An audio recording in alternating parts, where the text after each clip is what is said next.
I'm Victoria. It's so nice to see you here today. Or at least I wish I could see you actually, so we could, hang out.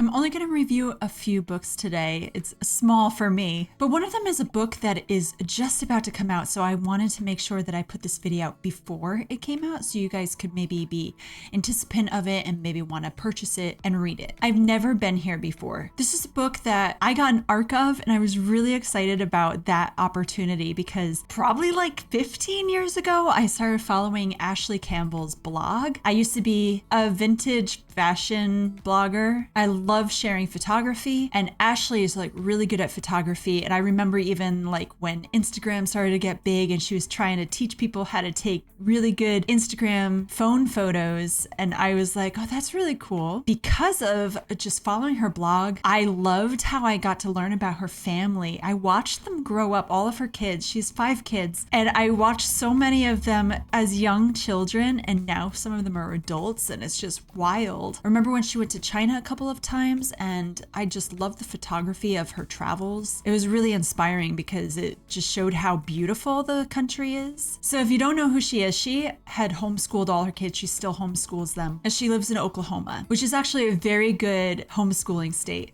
I live in another very good homeschooling state in New Jersey. So she decided that with her husband, Chris, that they were going to take all the kids and go on a whole year trip around the world and learn from culture and their experiences together. And how they would do that, which is a minimalist dream. They each had just a backpack. I was really thrilled when I started to read this. It was just vibrant. The colors, the photography, and then her words. I felt like I was reading her blog. And she writes beautifully. So it wasn't a travel book. And she even said, like, this is not meant for a how to travel book. It's just her experience of what they each learned, the things that they were able to communicate with, the people, the locals that they interacted with. They weren't going to just all the big resorts or anything like that. It was more trying to mingle and be a part of the society in the countries that they visited. So they went to several continents. They went to Africa, Europe, Asia, and South America. And they went to several countries. And some of them would be ones that you'd be like, I don't know if I'd ever heard of anyone wanting to take a vacation there. And again, this was like a year-round trip. It wasn't really a vacation, but in a way it was too. And it was just a really well-written book. I loved going country by country. I was like, okay, today I'm going to read like 2 countries. And then the next day would be like, I'm going to read 4 countries. And then I just kept going. And then eventually when I got to the end, I was kind of like, oh, home is the last chapter. And I was kind of sad. And then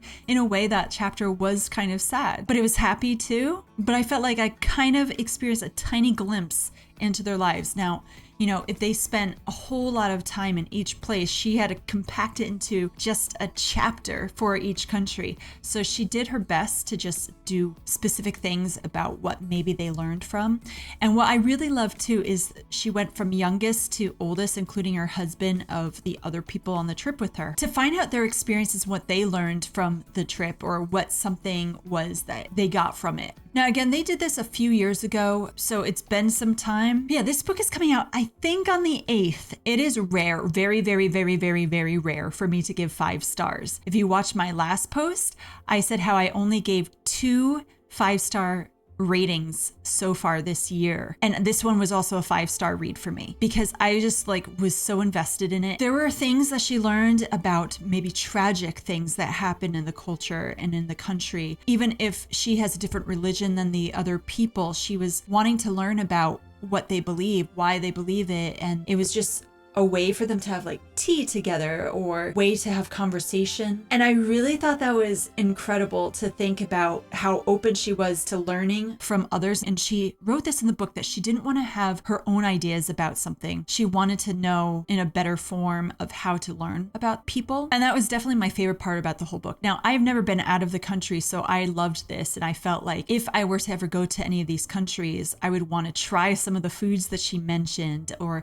I would want to maybe see some of the things that she brought up. And it gave me some perspective on that. It's not like they had loads of money. They saved and saved for this for a long time. They even sold their cars so they could go on this trip so they wouldn't have car insurance bills. So she talked a lot about mainly the trips, not so much how she did the budgeting, but I found it fascinating that a whole family of 7 could take this trip together. And it just sounded so fun. I'm sure there were hard times, but she didn't write about arguments or anything like that. that she had with her kids. It gave the highlights that we needed as part of her launch team. I did get insight that she really cut like so much out. I kind of wish that I had a little more, but at the same time, I was really happy with how it came out. And I even got to ask her a few questions, and other people got to ask her questions, and she was really willing and kind in her responses for things that I was trying to figure out. One thing that I think was interesting is I noticed she took a lot of photos of like backsides of people, like people walking away or the side not face on. And that was just interesting how many of those I caught in it, but everything was just really beautifully taken. She's very good. And she said that she took things with her phone and with, I think it was a Canon camera. Follow Ashley too.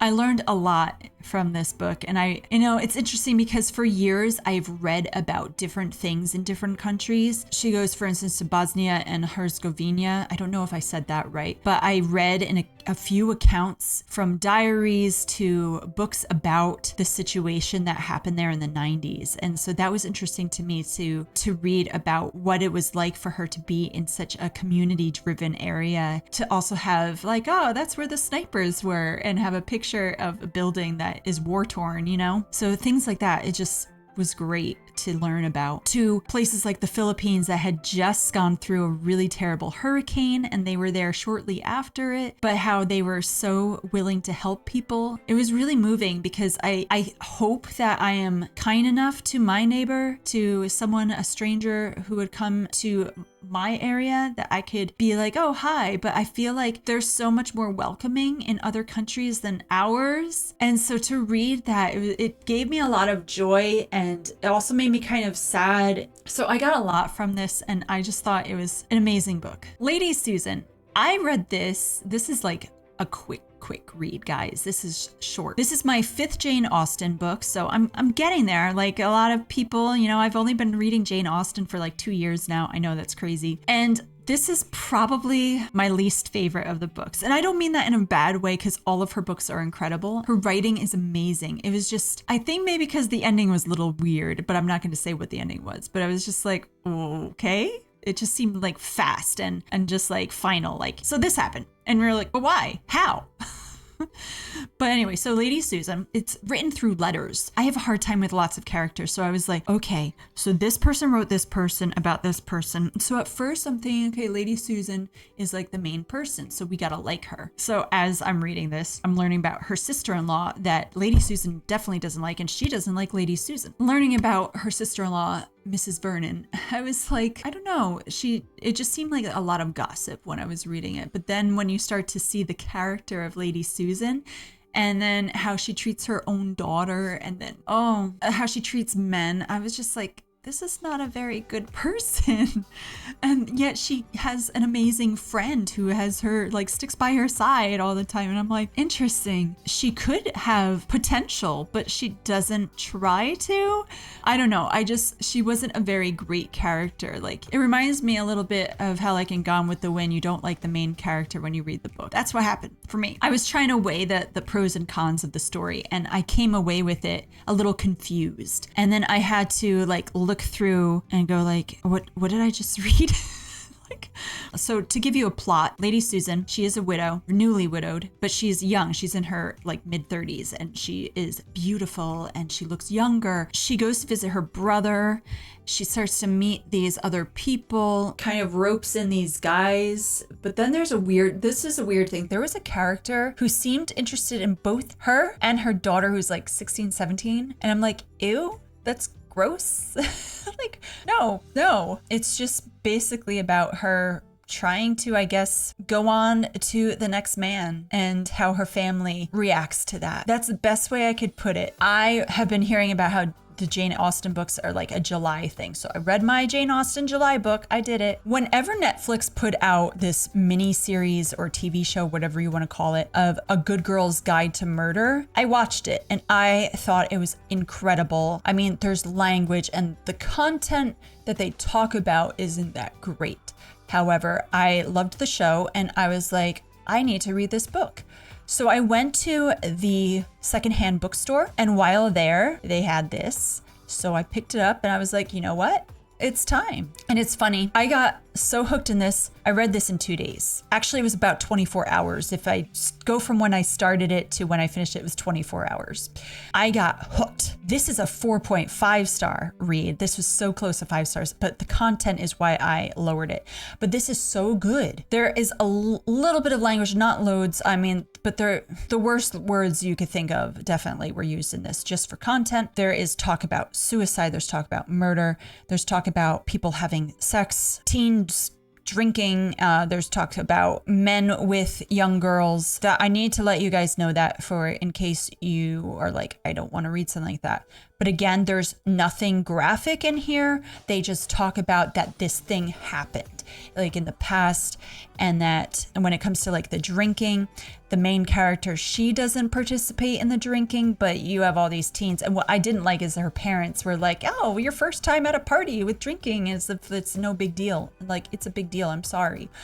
So that bothered me for sure. Anyway, let me tell you what this book is about. So now I told you how amazing it is. I told you the content. This is a girl who is writing, I never went to college. She is really smart and she's writing this essay thing. I don't know. I never heard of what it's called. I don't even remember what it was. Okay. But she's writing this thing that she needs to get in the college that she wants. And she's doing a big report. She's been researching it. It's the start of the summer going into her senior year. The story she wants to cover is about this man, young man. His name is Sal, and he died in a sad way. However, he was thought of to be a murderer of a girl that was his girlfriend for only 4 months. She doesn't think he did it. This happened a few years ago. I think she was still in middle school when it happened. Oh, I guess if she's about to start her senior year, she was in 8th grade. Okay, so she knew Sal and he was so kind to her, and the way he treated people, she's like, no way did he murder his girlfriend. And so she decides to interview a whole bunch of people, friends of his, friends of the girl that died, siblings. She just wants to uncover the truth. So she really digs into it and gets herself caught up so heavily in it. And someone that helps her along the way is Sal's brother, who looked very much up to him and said like, no way did he do it. And so she's like, I believe you. Let's try to find this out. So he is so supportive. He doesn't try to take over ever. He's like, what did you find out now? And he's really helpful and he cares for her. What a good team they are. Seriously. You are starting to uncover clues just like she does. While you read this, you become her and you read these clues and you're like, ooh. Now, I already knew what was going to happen because I watched the show. However, it did like put me back like, wait a second. I think I know what happened here. And then I'm like, ooh, so very good. And there are sequels, so I'm going to read the next one at some point, maybe in the autumn time when I do it. I should do it soon because then it will be a little fresh in my mind. So yeah, anyway, the main character's name is Pippa, by the way. I'm trying to think that there's so many things I could say about this story, but I don't want to give anything away. But if you like true crime, if you like murder mysteries, you will like this. I think this is good for older teens. Oh, and there's also drug use in this. I forgot to say that in the content. There's also talk about rape. That is very important because that's a big trigger for a lot of people. Oh man. So pretty much all the things, adultery, but not in detail. Those things are extremely sad, but they make it bad. You know, they don't glorify those things. Except for the teen drinking. Pippa is a good girl, and she didn't know that along the way she might try to solve a murder. But then maybe there's other things she finds out too. So good. River Sing Me Home. This is my last summer TBR book that I had. I made it, guys. I should have read this earlier. It was very good. Historically amazing. This is set in Barbados. And right after the emancipation in England occurred, because they own Barbados and several islands like at the time during slavery in the 1800s, early 1800s, 1830s. So you have this woman, Rachel. She wants to find all of her children. Now she had a lot of children, some who were stillborn, some who died in her womb. Then she had, I believe, 5 that were out of the womb. She wants to find them all because they all were sold into different parts of slavery at different times. She had some a little longer than others, and she really wants to find them because she misses them. She loves them, no matter the fact that she had them by force. That was like all that she had were her children. So they are very important to her. So now that she could be free, she runs off. Now, something that's interesting is that even though slavery was done with, these slave owners, especially in the islands, were able to try to keep hold of these people. So when she ran off, he could try to find her, but at the same time, she is free. So it's a tricky thing. So she goes on the search for her children. She starts in her own country, eventually has to go to other countries. This is based off of an actual person that tried to find one of her children in the islands. There are a lot of liberties of it. It's just based off of that. But it's also based off of the author, her family that had been slaves in the islands as well. And she wanted to write a book about that. She also takes historical events that occurred during that time and put them into the story. Is definitely talk about rape, but not in a graphic way at all. I think that this was a very clean and good story. I'm trying to think what other content there was. There's not really any. So I think this is a very good book because I read a lot of books about historical and modern day slavery. So I learned a lot of history through it. I thought it was very good. I think there were some things that I was like, I don't know. That doesn't seem like it would really happen. But at the same time, it was well done. Again, the ending I felt was abrupt. I wish they had a little bit more, but it was still a very good book. One thing that was really nice about this is there were a lot of people willing to help Rachel find her children. Some that were people that had been freed as well. And then she just interacts with some people. All of the characters were very good. They were well written. I did really like the character of Rachel. She was so determined. She had a lot of spunk and she really cared about her family. I loved that. Please read all of these books. They all were very good books. I recommend all of these. Please do so. If you have read these or have not read them, please let me know. I love hearing your thoughts. Thank you for those that write in the comments section, and thank you. Have a wonderful day. Have a wonderful week, and I hope you continue to have great reading now that it's August. Bye.